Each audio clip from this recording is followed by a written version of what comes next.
Bonjour à toutes et à tous, bienvenue au Parlement européen pour ce nouvel épisode de l'Aubry qui court. Et vous me voyez ici habillée en Rosie, cette symbole, cette égérie féministe, et nous étions très nombreuses à revêtir cet habit de Rosie dimanche dernier dans les rues pour la journée des droits des femmes et la très grande, belle et forte mobilisation qui a eu lieu partout en France. Moi j'étais dans le cortège parisien. Et je dois dire, mon émotion à voir, c'était une des manifestations les plus importantes qu'on ait connues pour la journée des droits des femmes. Et il y avait aussi une incroyable rage et détermination dans ce cortège. J'ai dansé, chanté comme à mon habitude dans les cortèges des Rosies ces dernières semaines, qui étaient aussi mobilisés pour dénoncer l'impact de la réforme des retraites sur les femmes.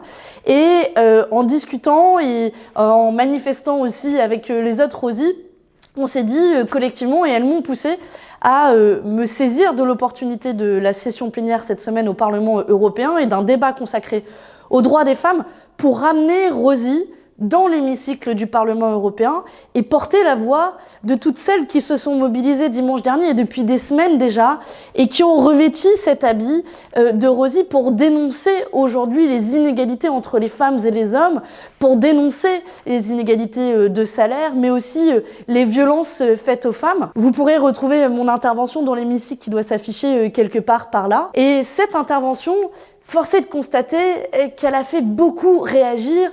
Tous les misogynes et réacs de tout poil se sont offusqués du fait que je me présente dans le Parlement européen habillée en Rosie. Alors je voudrais leur répondre et leur dire que je suis très fière et très déterminée d'avoir porté la voix de toutes ces oubliées, de toutes ces femmes qu'on n'entend pas, de toutes ces femmes aujourd'hui qui sont victimes de violences sexuelles, de toutes ces femmes aujourd'hui qui gagnent encore près de 20% de salaire en moins que les hommes, de toutes ces femmes qui sont exploitées, invisibilisées, de ces femmes de chambre avec qui nous avons manifesté, et à tous ces réacs qui tentent de m'intimider sur les réseaux sociaux, eh ben je vous dis que je suis très fière aujourd'hui d'avoir porté cet habit au nom de toutes les femmes qui se battent pour l'égalité entre les femmes et les hommes.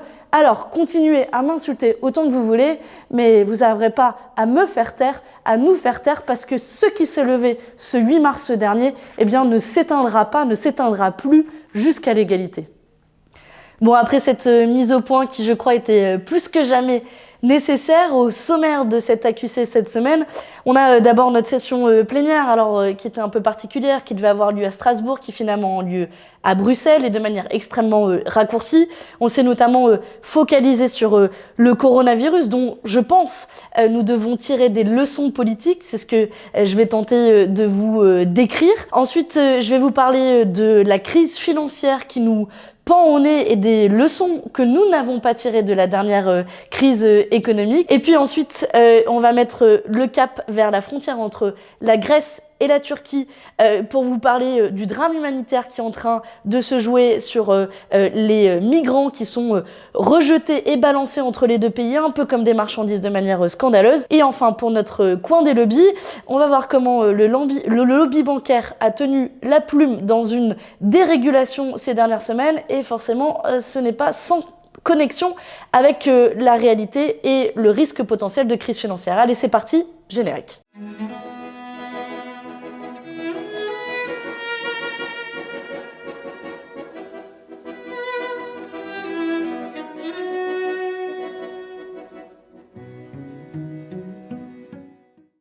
La première activité de ma semaine a été de participer à une conférence des présidents exceptionnelle pour traiter du coronavirus et de son impact sur notre activité parlementaire. Alors, j'avais jamais assisté à de telles réunions de crise.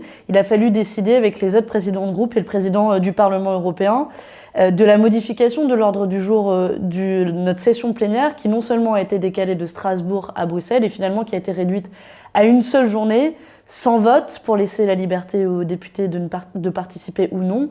On pensait évidemment aux députés italiens qui avaient plus de difficultés à pouvoir se rendre ici au Parlement européen. Et évidemment, la crise du coronavirus est maintenant une véritable crise européenne.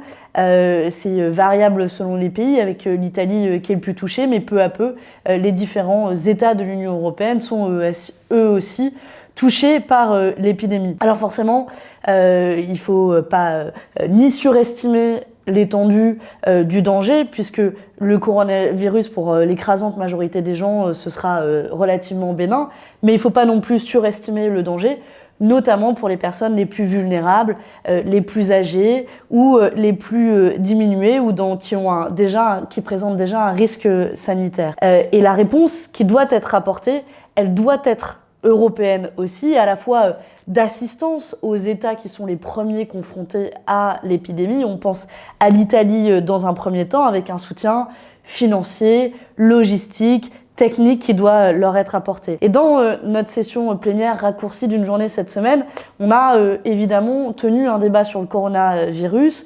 Je suis intervenue, vous allez pouvoir retrouver mon intervention qui doit s'afficher quelque part par là, avec à la fois l'objectif d'exprimer ma solidarité envers toutes les personnes qui sont touchées aujourd'hui par l'épidémie du coronavirus partout en Europe, mais aussi la nécessité de tirer les leçons de cette crise. Parce que le coronavirus, mais aussi la réalité à nu, est un exemple frappant des risques systémiques majeurs que nous font courir les dogmes néolibéraux. Et ces leçons, je pense, à ce stade, sont au moins de 3 ordres. D'abord, le premier, c'est pour répondre à la crise sanitaire, il faut des hôpitaux et un système public de santé fort. Or, que disent nos personnels soignants depuis un an? L'hôpital est en crise, nous avons besoin de moyens et on ne peut pas découvrir aujourd'hui les difficultés alors que ces personnels soignants sont mobilisés depuis très longtemps déjà. Et d'ailleurs, en Italie, là aussi où l'austérité budgétaire frappe les hôpitaux, les témoignages des personnels soignants est assez bouleversant, certains d'entre eux, à cause du manque de personnel et aussi du manque de matériel, témoignent de la nécessité de choisir entre 2 patients, qui est évidemment une situation qui est abominable et intolérable dans nos sociétés développées. La deuxième leçon à tirer, c'est ensuite que la mondialisation et le libre-échange nous rendent dépendants des autres pays du monde et de fournisseurs, et a fortiori de pays comme la Chine. Et on n'a pas de plan B quand l'atelier du monde qu'est la Chine cesse toute activité pendant une crise comme celle du coronavirus. Et ça concerne tous les secteurs industriels dont les stocks de pièces dégringolent de manière inquiétante, avec un impact sur l'industrie aussi européenne. Mais ça concerne aussi le secteur du médicament. Et le résultat, c'est que de ces politiques libérales, c'est que les 80% des principes actifs de médicaments sont aujourd'hui produits hors d'Europe, ce qui nous rend extrêmement dépendants en temps de crise. La troisième leçon que l'on peut tirer, c'est que en cette période de crise, les cyniques que sont les libéraux, finalement spéculent sur nos vies et en profitent pour augmenter les prix et donc augmenter leurs bénéfices. On l'a vu avec le prix des gels hydroalcooliques qui a été multiplié par 3 en l'espace de quelques semaines, à tel point que Bruno Le Maire, ministre des Finances, a fait semblant de découvrir les ravages du libéralisme et de ceux qui spéculent sur nos vies et a procédé à un encadrement du prix de ces gels hydroalcooliques. C'est terriblement cynique qu'il ait fallu attendre une telle crise pour que les libéraux découvrent ces ravages-là. Et ce qu'il faut retenir de cette période, c'est que tout autant que ce virus, c'est ce système économique qui nous rend malades et dont il faudra tirer toutes les leçons pour ne pas continuer à reproduire les mêmes erreurs. Et avec la crise du coronavirus, on risque d'avoir une conjonction de phénomènes qui font peser le risque d'une spirale de récession et d'effets dominos dont, a fortiori, les plus pauvres seront les premiers à payer le prix. Ce qui se passe concrètement, c'est qu'avec le coronavirus, clairement, ça a entraîné un ralentissement de l'économie, à cause notamment des mesures de confinement, des annulations, on l'a vu, des annulations en cascade, d'événements sportifs, de tout type d'événements qui ralentit l'activité économique. Et en fait, on a une conjonction de phénomènes, parce qu'en plus de cette crise du coronavirus, il y a aussi, s'est ajouté la semaine dernière, une crise pétrolière qui à la base n'a rien à voir, c'est vraiment une conjonction temporelle. Et cette crise pétrolière qui est provoquée par l'Arabie Saoudite d'un côté et la Russie de l'autre, qui joue un jeu dangereux en déstabilisant le cours du pétrole au moment même où la confiance dans les marchés financiers est extrêmement affaiblie et vacillante. Et patatras, ça n'a pas manqué. Ce lundi, en début de semaine, les places boursières se sont ouvertes avec une forte baisse des indices boursiers partout dans le monde, avec un début de krach boursier mondial et des pertes qui n'avaient pas été vues depuis 2008. Et forcément, ça a créé la panique sur les marchés financiers. Et c'est ça qui peut entraîner derrière une crise de plus grande ampleur. Évidemment, on verra ce que ça donne. C'est trop tôt pour parler d'une crise financière comme celle de 2008. Et le but, pour nous, n'est pas de jouer les oiseaux de mauvais augure, parce que en réalité, personne n'a intérêt aujourd'hui à une crise économique et financière. Et je pense que l'objectif ne doit pas être de dire « Regardez, je vous l'avais bien dit, on avait raison », mais plutôt analyser l'irrationalité de ce système économique qui se base sur du ressenti, du sentiment et qui vacille au moindre soubresaut et à la fin qui nous met tous en danger. Et donc notre enjeu à court terme, c'est de limiter la casse, relancer l'économie, utiliser les outils budgétaires et monétaires permettant d'éviter le pire et permettant d'éviter une crise monétaire. Notamment, il va falloir que l'Union européenne suspende son mécanisme de contrôle budgétaire qui est encore plus suicidaire en ce moment et que l'Union européenne encourage l'ensemble des États à soutenir l'activité économique. C'est de ça dont on a besoin, d'une véritable politique de relance qui soit faite intelligemment en allant investir dans ce qui est utile, les services publics, la transition écologique, plutôt qu'en alimentant de nouveau une crise, une bulle spéculative financière. Et c'est ça qu'on va pousser en France comme en Europe pour éviter le pire et pour qu'une bonne fois pour toutes, les leçons soient tirées. Je voulais vous parler de ce qui se passe à la frontière entre la Grèce et la Turquie, qui est un véritable drame humanitaire dont on parle trop peu. Pour rappel, ce qu'il se passe, on a la Turquie et la Grèce qui se rejettent l'un l'autre, les migrants, comme des marchandises ou comme des pions en se rejetant la responsabilité. Sauf que ces pions ne sont précisément pas des marchandises, ce sont des femmes, des hommes, des enfants, des gens qui ont souvent fui la guerre dans leur pays ou des catastrophes naturelles et que les policiers brutalisent. Vous avez peut-être vu ces images abominables de gardes à la frontière grecque qui tirent à balles réelles dans l'eau à côté d'embarcations pour faire chavirer des embarcations. Ces images terribles d'hommes qui se retrouvent sans vêtements parce que leurs vêtements leur ont été pris à la frontière.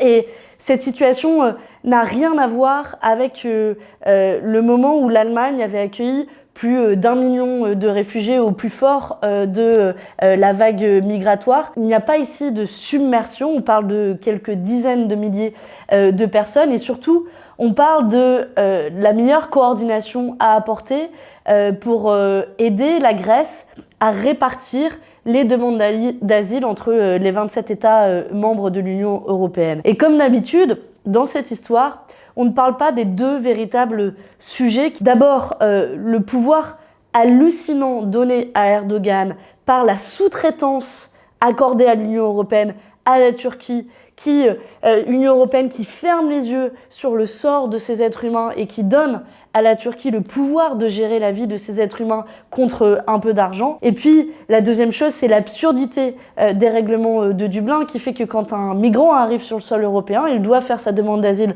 dans le premier pays dans lequel il est arrivé, en l'espèce en Grèce, et donc qui ne facilite pas une coordination de l'accueil au niveau européen. Et dans ce contexte-là, la réponse des autorités européennes, de la Commission européenne, Ursula von der Leyen, la présidente, mais aussi du président du Parlement européen, ils sont venus en cow-boy sur la zone grecque et sont venus là quasiment habillés en militaire et faire une revue des troupes comme si on était en guerre, comme si on était dans un conflit armé. Et on parle de gens qui sont démunis, c'est des gens qui n'ont pas d'armes et qui fuient juste l'horreur dans leur pays. Non seulement ils traitent ça comme une guerre, mais en plus ils n'ont rien dit à la Grèce qui a suspendu les demandes de droit d'asile pendant un mois, ce qui est contraire aux conventions de Genève et au droit international.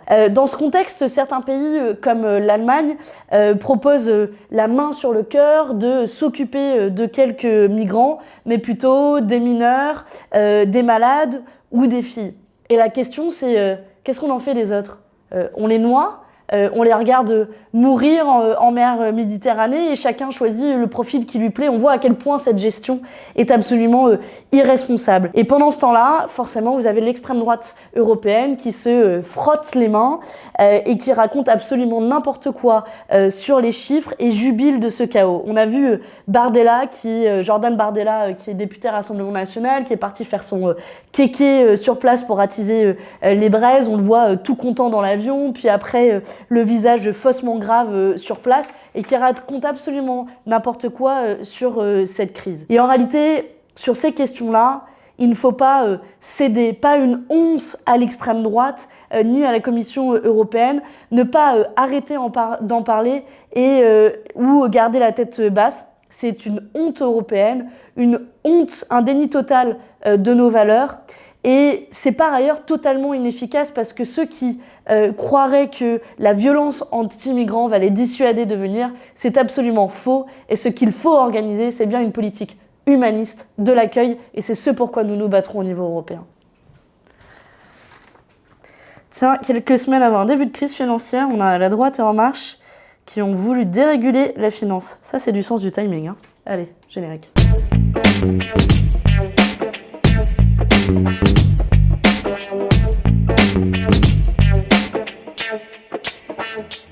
Cette semaine, pour notre coin des lobbies, on avait envie de vous parler d'une actualité qui est passée un peu inaperçue, mais qui prend tout son sens aujourd'hui dans le cadre et le contexte d'une potentielle crise financière comme on vient de vous en parler. Cette actualité, c'est il y a quelques semaines, La République En Marche et les Républicains, ensemble, ont voté une résolution à l'Assemblée nationale demandant d'assouplir les règles encadrant l'activité des banques, d'assouplir la transposition de règles qu'on appelle BAL 3, ça paraît assez technique comme ça, mais l'objectif de ces règles, c'est de tirer les leçons de la crise financière de 2008 et de demander aux banques d'avoir un niveau suffisant de fonds propres pour pas que la finance s'emballe et qu'elle coule, qu'elle plonge au moment du moindre soubresaut et de crise financière. Ce qui s'est passé, c'est que La République En Marche et les Républicains, avec le soutien du gouvernement, ont repris mot pour mot l'argumentaire du lobby bancaire, notamment français, qui leur dit en gros que tout encadrement du système bancaire, ce serait absolument apocalyptique, et ont voté cette résolution à laquelle seuls les insoumis se sont opposés, avec aussi la mobilisation d'ONG comme Finance Watch, qui ont fait un boulot pour rappeler aux députés toutes les études et les rapports qui disent qu'au contraire que la régulation du système bancaire est non seulement nécessaire, mais aussi qu'elle est bonne pour l'économie. Mais ces irresponsables ont préféré écouter le lobby bancaire et le suivre mot pour mot, et ont préféré voter ce texte. Et on s'imagine que si jamais une crise financière a bien lieu et que les banques trop fragiles tombent, ils vont revenir vers nous et vers les médias dire « Ah bah on comprend pas, bah oui, en fait, vous serez les responsables de cette crise financière. » Et bien sûr que l'étincelle d'une crise financière est toujours inattendue et liée aussi à des contextes externes, mais les mécanismes qui aggravent ou maîtrisent au contraire une crise financière sont bien des mécanismes politiques, et pour ça, à la fois le lobby bancaire et le gouvernement pourraient porter une grosse responsabilité. C'est la fin de ce 29e épisode de L'Aubry qui court. N'hésitez pas à le partager largement, nous mettre des petits pouces et des commentaires, ça nous encourage et puis ça aide à donner de la visibilité à tout le travail qui est mené aussi au niveau européen. La semaine prochaine, pas d'activité parlementaire pour cause de coronavirus, mais on va quand même travailler à distance et bien sûr on aura un épisode de L'Aubry qui court, notamment qui analysera aussi le résultat des élections municipales, parce que c'est ça l'actualité aussi de ce week-end. Allez voter, allez voter. Ne vous faites pas confisquer cette élection municipale. Il y a plein de raisons d'aller voter, notamment pour sanctionner le gouvernement qui refuse de nous entendre dans la rue, à l'Assemblée nationale. Alors infligeons-leur un 49.3 citoyen, une bonne raclée démocratique comme ils en ont besoin. Et puis partout en France, vous avez des listes citoyennes soutenues par la France Insoumise qui défendent une alternative écologique, sociale, démocratique pour aussi redonner le pouvoir aux citoyens, se réapproprier nos biens communs comme l'eau publique, comme des cantines gérées publiquement et qui permettent d'avoir de la nourriture biologique. Bref, cette alternative-là, elle est soutenue localement et on a besoin d'avoir des victoires aussi au niveau local.